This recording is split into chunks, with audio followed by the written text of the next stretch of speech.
Our next speaker is Dr. Himanshu Matalia. I invite, and as we all know, as he's going to go on to talk, he has a very elusive charm about him. I often find him very boyish, but then again, extremely knowledgeable. After completing his cornea fellowship at LV Prasad, he worked there and then worked in Wilmer Eye Institute, John Hopkins Eye Hospital. And now he's the medical superintendent in Narayan Netralaya and a senior consultant in cornea and ocular surface. He also heads the stem cell research and has published various journals and a reviewer in many journals. So we look forward to hearing from you, Dr. Himanshu, on talk on phakic IOLs in keratoconus. Thank you, Dr. Chitra, and thank you, ARC, for this wonderful opportunity. And it's heartwarming to see all the people who are doing wonderful work together on a single platform. So my job is to talk about phakic IOL in keratoconus. I do not have any financial disclosure. The first question arises, what is the role of phakic IOL in management of keratoconus? This is how I look at my keratoconus. I decide whether the cone is centered, whether the cone is decentered, whether it's stable, whether it's progressive. And for me, the most important indication for a phakic IOL would be these centered cone, where the center of the cone lies within 3 millimeter zone of the center of the cornea. Especially when we are looking at high spherical equivalent, these cases work wonderfully well. So the cross-link cornea, if it is not stable, well, we certainly prefer to do cross-linking first and then go for the visual rehabilitation. Basically, what do we expect from such kind of thing? Well, cross-linking is something which stabilizes the cone, whereas the visual rehabilitation is achieved by Intex, phakic IOL, contact lens, Topoling, PRK. So we have to remember what to expect from what. So earlier when we were talking about cross-linking, well, remember that it's not the refractive outcome which we are looking at. Though even if we use customized cross-linking, we're not expecting a miracle there because we are not expecting a visual outcome there. However, the visual rehabilitation comes the second part, which is what we are talking about. And remember, as we discussed earlier, the best vision quality is still with the contact lens. So where do we go? Where does the phakic IOL stand in keratoconus? Well, one, it's easy. Second, it's reversible. It provides excellent quality of vision. It goes more towards the nodal point of the eye, and hence it provides much better quality of vision. And it's extremely useful when you combine keratoconus with axial myopia and works wonderfully well. Currently, we have a couple of them which we will discuss about. Sulcus fixated lenses are the one which we are now using, and the one which we normally are using is ICL and IPCL. ICL has a different composition using a Collamer, and whereas IPCL is non-biological, and both of them actually work decently. The power available are again different. It's available from very low power to ICL is available up to -18, whereas IPCL can be customized to 30 or even beyond that. The sizes available again differ in these two. ICL, which is available in 4 size, whereas the maximum size is 13.7, but IPCL can go 14 and beyond. It's available in 0.25 steps. End of the day, whatever works in your hand is actually fine. The IPCL gives one advantage of something called customization, or rather I would call it personalization. What it does is that whenever you have ordered a lens, you order sphere, cylinder, and excess along with that, along with the size of the lens. So it gives you a lens which is suitable for that particular eye, and there is no need for rotation. Otherwise, ICL comes with a rotation chart, which tells you to rotate the lens in any particular direction. Whereas in IPCL, you don't need that. You just have to slip the lens inside. How do you plan the phakic IOL in these cases? But most important outcome of phakic IOL, when we look at the safety of phakic IOL, is the vault. Now, the vault can be quite variable, and the vault is one which scares in terms of the complication of those things. If it's very low vault, less than 100 micron vault, you can end up in early cataract formation. If it's a very high vault, you may end up in angle closure as well as other type of glaucoma like pigment dispersion glaucoma. So the treatment wise, when we look at to start these phakic lenses, investment is not very huge. All you need is preoperatively digital calipers, which comes pretty cheap. And intraoperatively, if you're doing ICL, you need a front loading forceps, or you need at least a manipulator, even if you're using IPCL.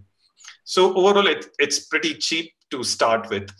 To plant, there are certain parameters which are very important: refraction, AC depth, and horizontal white to white whenever we order these lenses. And we'll go one by one in these cases. Now, when we talk about phakic intraocular lenses, remember here we are treating the subjective acceptance, and that's what we are looking at here. And interestingly, in keratoconus, the subjective acceptance is very variable. In fact, one of the largest prospective trial, CLEC study, showed that in almost 75% cases, there was more than 0.5 diopter test retest variability. On the same day, if you measure the refraction 3 times, you will have 3 different values. And we all know that's a part of keratoconus. Standard deviation can be as high as 5.5 diopter. So such kind of cases, there can be issue that you may not be sure about your refraction. Now, one such case, this patient came and I did cross-linking and looking at the cone, which is center cone and juicy cone, and you always feel that, you know what, well, I can take care of your refraction by just doing a phakic IOL here. AC depth was good, and I was quite upbeat about that till I saw the data. The topographic axis was, steep axis is 70 degree, as you can see here. However, the refraction steep axis was 20 degree. So there is a huge discrepancy between them. I told my optometrist, well, looking at this topography, this cannot be a steep axis at 20 degree. This cannot be cylinder at 110 degree. Please try it out properly, 160 degree cylinder.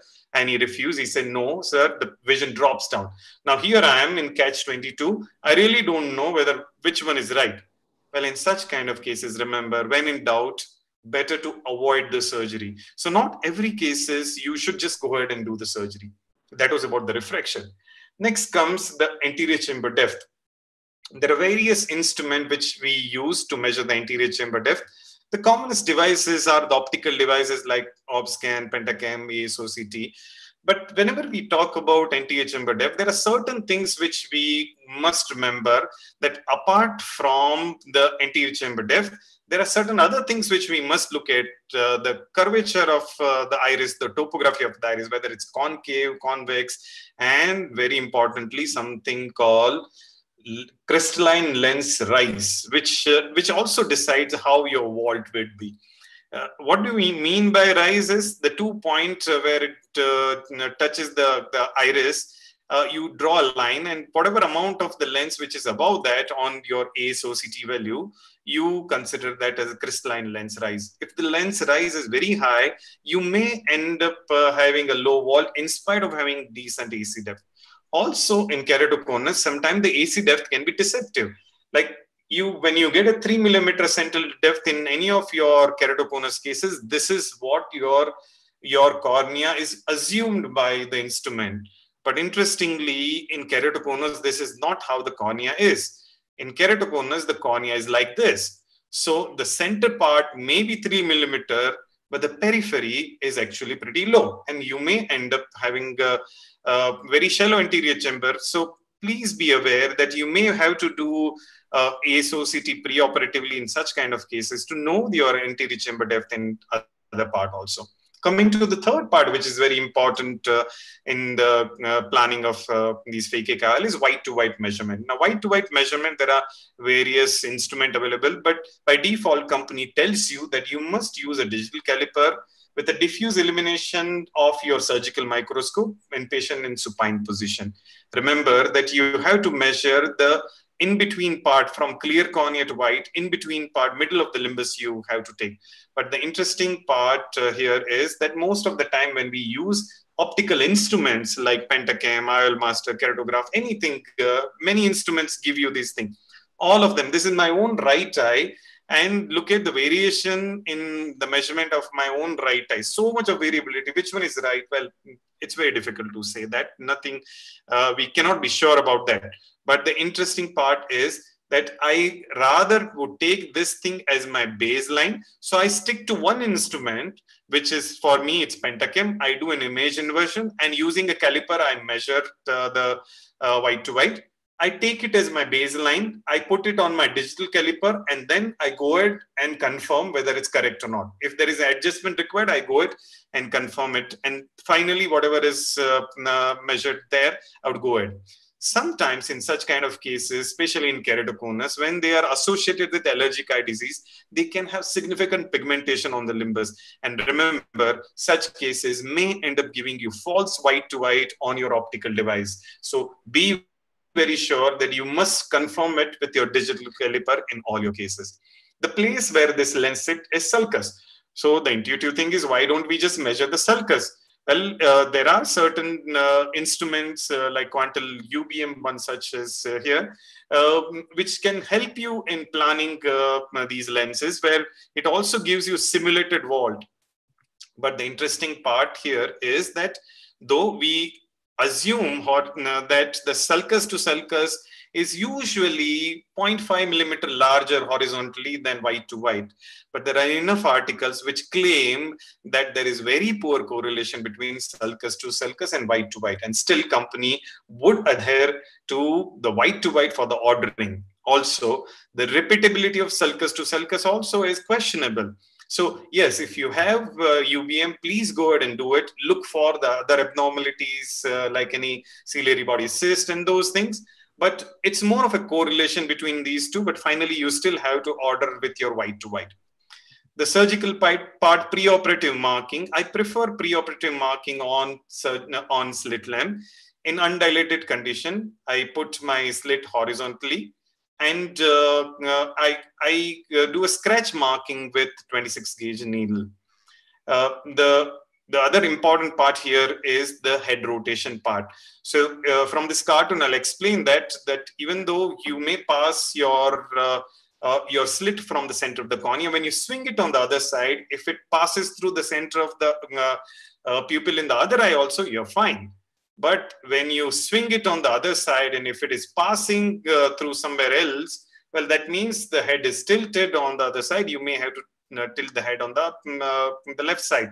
When you cross it and it goes above the pupil, that means your head needs to be tilted on the left side. So remember, swinging of your slit lamp is very important to make sure the head tilt is taken care of. Loading of the lens for ICL, it's front loaded. So when you pull the lens inside using certain instrument, it's a little trick which you have to learn, and it's not a big deal, but it's front loaded. You have to remember. Whereas IPCL is back loaded like butterfly cartridge, and you load the lens into the cartridge. But the interesting part for them is after loading, the ICL has convexity up, and the IPCL must have concavity up. If you maintain this thing, there would not be chance of rotation or the flipping of the lens inside the eye. The surgical technique wise, it's very simple. I prefer nowadays hydro insertion, where I load my lens. This is what I'm showing you, an IPCL and hydro implantation. I load my lens under BSS. And during surgery, I make a side porch. From there, I put my irrigating cannula there. The trick here is that you keep your bottle height very low. So it's somewhere around 50 centimeter bottle height. That's what you want. Very high bottle height, you would end up having an iris prolapse. So keeping in mind that you just have to make an entry there, start your irrigating cannula there, and go inside and inject the lens. As there is nothing else inside, there is no need for washing or anything. All you need to do is tuck the lens in place and adjust the lens accordingly, so that it's maintaining its axis, and that would be the end of the surgery. What's the advantage of this thing? Well, it gives you an advantage that a vault, you can have a reliable vault immediately. Whereas visco, if it is in front, where if it's not clearly cleaned off, especially HPMC when you are using, you may have false low vault. If the visco is behind the lens, you may get false high vault. So you have to wait for a few days to know about that. End of the day, whatever works in your hand is fine. It's not that the hydroinsertion is the best thing. Whatever works is fine. Initial cases, please use visco and don't just go ahead with the hydroinsertion. The cases like intracorneal ring implants, when you do phakic-IOL, there is some unique difficulties you will come across where the red glow becomes a little difficult to appreciate because of the intacs. All you have to do is just rotate the eyeball in different direction to optimize the red glow, but the treatment remains same. Finally, I'm going to close up with a case to demonstrate how do we plan. See, one young case where I've done the cross-linking and I have a refractive error with the -4 with -5 cylinder with 90-degree axis and toric IOL was planned. I did the case and the uncorrected vision was fine, but the patient had uniocular diplopia because patient had decentered cone. So such kind of cases, I've treated the lower order aberration, but now the part which was open up is leaving ghosting of the image and diplopia. So always better to reserve such kind of cases for the central cone. So one such central cone where cross-linking was done, and this is the refraction of the patient. Remember, very high spherical equivalent we are dealing with. And the axis here is 155. That's the flat axis on the topography. That means both of them are correlating nicely. AC depth was good enough. I went ahead and did the treatment. You can see the aberration preoperatively. This is the total aberration preoperatively. And this is the total aberration post-operatively. The optical outcome, the visual outcome is very decent. The optical outcome shows that there is still some ghosting. But remember, with such high spherical equivalent, patients are usually happy. But please counsel them preoperatively that there can be chances of ghosting. Finally, to conclude, what do we learn from here? That phakic-IOL for keratoconus are best for central cone, especially with the high spherical equivalent, it works well. Topo and refraction, if they are not matching, be very careful here because we are treating the refractive error here. Central AC depth can be sometimes misleading. Just be aware of that. ASOCT would be required. White to white can be sometimes faulty with the optical instrument if there is pigmentation of VKC in such cases. And cross-linking, after cross-linking, I would like to wait for 4 to 6 months till I get a stability of refraction. Thank you very much.